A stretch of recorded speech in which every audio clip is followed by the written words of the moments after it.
안녕하세요. 토론토 이야기의 마틴 킴입니다. 캐나다에 와서 꼭 들어야 하는 두 가지 상품이 있는데 그것은 RRSP와 TFSA라고 합니다. RRSP는 Registered Retirement Saving Plan이라고 우리나라의 은퇴 적금에 해당하는 상품입니다. 매년 저금을 하고 은퇴한 뒤에 찾아 쓸 수 있는 상품인데 그 해에 적립한 금액은 그 해 소득에서 공제해 주기 때문에 소득세 공제 혜택이 있는 상품입니다. TFSA는 Tax Free Saving Account라고 그 안에서 발생하는 모든 수익에 대해서 세금이 부과되지 않는 상품입니다. RRSP는 다음 기회에 다시 한번 다루기로 하고 오늘은 TFSA에 대해서 자세히 알아보도록 하겠습니다. 계좌를 오픈할 수 있는 자격은 캐나다 거주자로서 소셜 인슈어런스 넘버를 가진 18세 이상 성인이면 누구나 계좌를 오픈하실 수 있습니다. 계좌는 일반적으로 은행에서 오픈하는 것으로만 알고 계신 분들도 있는데 대부분의 금융기관에서는 TFSA 계좌를 다 취급하고 있습니다.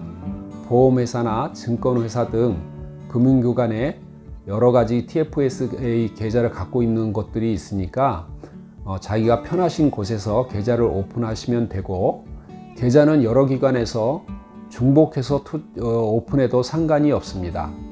그렇지만 그 해에 적립할 수 있는 금액에는 제한이 있기 때문에 계좌를 오픈한 전체 TFS 계좌에 투자하는 금액의 합은 항상 정해져 있습니다. 그 숫자를 넘어서서는 안 됩니다. TFS 계좌에 투자할 수 있는 금액의 제한을 컨트리뷰션이라고 하고 그 컨트리뷰션 룸이 매년 정해져 있는데 2009년에 이 제도가 설립되었을 때는 한 해에 5,000불이 금액의 리밋이었는데 물가 상승분을 반영해서 조금씩 오르고 최근에는 매년 6,000불씩 컨트리뷰션 룸을 발행해 주고 있습니다. 그리고 이 컨트리뷰션 룸은 계좌를 오픈하지 않았더라도 자격 여건이 되는 시점부터 매년 누적되어서 적용이 됩니다.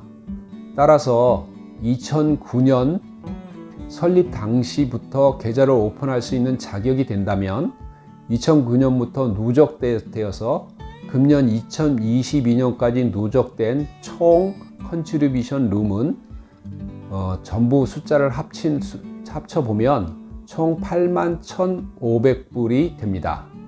따라서 2009년부터 2022년까지 자격을 유지하신 분은 총 81,500불의 컨트리뷰션 룸을 가지고 계신 겁니다. 인출은 언제나 자유롭게 하실 수가 있고 그 인출한 금액을 다시 적립할 수는 없습니다. 그 인출한 금액에 해당되는 컨트리뷰션 룸은 내년으로 넘어가서 내년에 발생하는 컨트리뷰션 룸과 그 2월 된 컨트리뷰션 룸을 합친 숫자가 새로운 컨트리뷰션 룸이 되는 겁니다. 2009년부터 자격 여건이 된 캐나다인이라면 2022년 현재 총 81,500불의 컨트리뷰션 룸이 있겠지만 중간에 이민 오신 분들은 어떻게 그 컨트리뷰션 룸을 계산하는지 예를 들어서 설명해 보겠습니다. 2017년 이민 와서 소셜 인슈어런스 번호를 받으신 분이 이민자라고 가정하면 2017년에 발생한 컨트리뷰션 룸 5,500불 그리고 매년 적립을 해보면 2022년 6,000불까지 전체를 합쳐서 합친 금액이 35,000불입니다. 이 35,000불이 금년에 계좌를 열면 가지고 있는 컨트리뷰션 룸이 되겠습니다. 금년에 35,000불의 컨트리뷰션 룸을 모두 사용해서 투자를 하셨다면 금년에는 남아있는 컨트리뷰션 룸은 0입니다. 그런데 중간에 돈이 필요해서 만불을 인출했다라고 하면 그 만불이 컨트리뷰션 룸이 생기는 것은 아닙니다. 컨트리뷰션 룸은 투입한 돈만 계산하기 때문에 컨트리뷰션 룸은 0이고, 금년에는 따라서 1불도 추가해서 투자를 하실 수가 없습니다. 그 인출한 만불은 내년에 다시 복원돼서 컨트리뷰션 룸으로 생기는 것입니다. 따라서 내년에 새로 발생한 컨트리뷰션 6,000불과 금년에 인출한 돈 만불이 합쳐져서 내년에는 16,000불의 컨트리뷰션 룸이 생기는 겁니다. 같은 논리로 금년에 2만 불만 투자를 했다면 남아있는 컨트리뷰션은 15,000불이 있는 겁니다. 따라서 15,000불 내에서는 다시 투자를 하실 수가 있고, 그 15,000불을 투자를 금년에 안 하고 2만 불만 했다면 내년에는 새로 발생한 6,000불의 컨트리뷰션과 남아있는 15,000불이 합쳐져서 21,000불의 컨트리뷰션이 생기게 되는 겁니다. 그 해에 발생한 컨트리뷰션 룸 내에서는 얼마든지 투자를 하실 수가 있는데, 혹시 실수로 그 컨트리뷰션 룸을 초과해서 투자를 하게 되면 그 초과된 금액만큼에서 1%의 페널티를 매달 벌금으로 내게 되는 겁니다. 이 초과하는 금액을 오버 컨트리뷰션이라고 하는데, 오버 컨트리뷰션이 되면 막대한 벌금을 내니까 항상 컨트리뷰션 룸을 확인하고 계셔야 합니다. 예를 들어서 6월 달에 만불을 초과해서 투자를 했다면 만불의 1%인 100불을 6월 달을 포함해서 12월 달까지, 즉 7개월 700불의 페널티를 내게 됩니다. 이런 일이 1월 달에 발생했다면 1월부터 12월, 즉 12%의 벌금인 1200불을 벌금으로 내야 됩니다. 굉장히 큰 손실이 되는 것이고, 절대 이런 일이 발생하지 않도록 컨트리뷰션 룸을 잘 파악하고 계셔야 합니다. 그런데 이 컨트리뷰션 룸을 파악하는 곳은 우리나라의 국세청 격인 CRA에 들어가 보시면, 본인의 마이 어카운트 사이트에 들어가 보시면 RRSP와 TFSA의 컨트리뷰션 룸의 금액이 적혀져 있습니다. 이 금액을 참고하시면 되는데요. 그런데 주의하실 것은 이 금액은 작년 연말에 집계된 자료에 의해서 나온 것이기 때문에 확인하는 시점과의 시차가 있을 수 있습니다.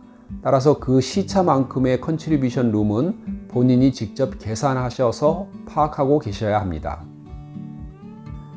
적금이라고 하지만 단순히 저금하는 기능 외에도 ETF, 스탁, 뮤추얼 펀드, 리스트, GIC 등 다양한 투자 상품에 투자를 하실 수가 있습니다.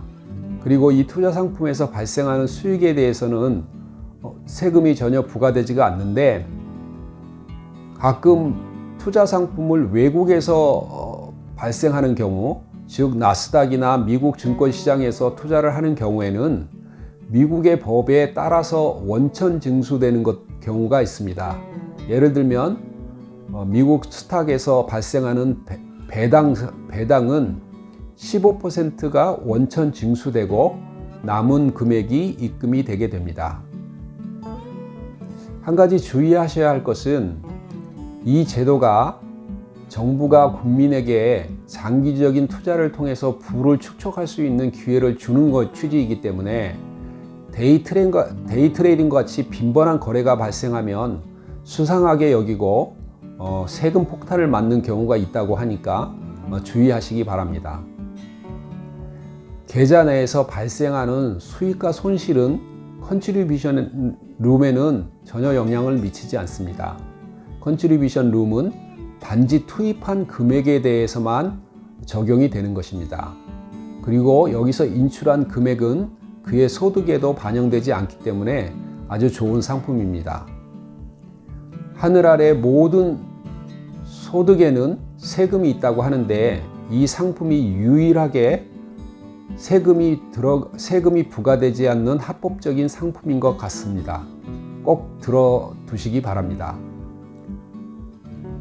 세이빙 어카운트가 이율이 아무리 높아도 2%가 넘지 않는 상황에서 투자 상품에 세금이 부과되지 않는다는 것은 캐나다 정부가 국민에게 주는 특혜이니까 여러분들도 이 상품을 단기적으로 활용하기보다는 장기적으로 꾸준히 활용하시면 좋은 결과가 있을 거라고 생각됩니다.